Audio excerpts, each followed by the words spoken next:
Projet de loi de finances initiale 2021, consultation de la société civile.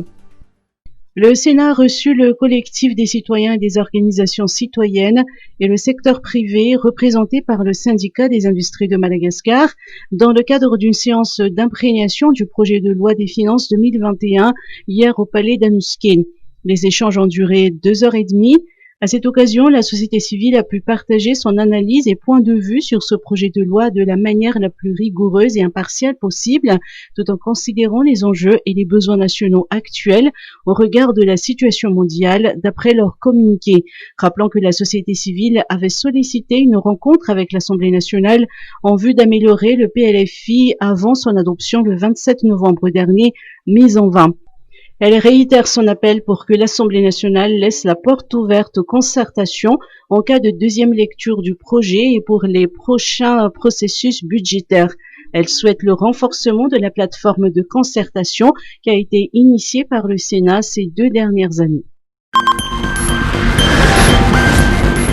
Lutte contre la Covid-19 et le cancer du sein.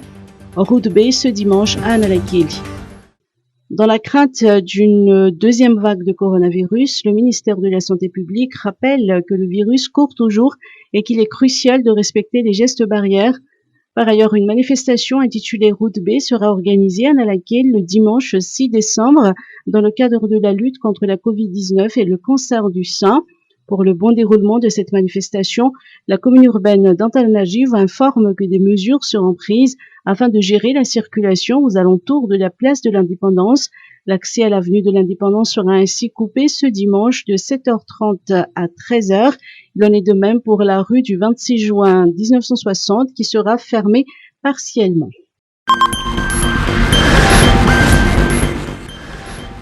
Météo, affaiblissement de la vague de chaleur.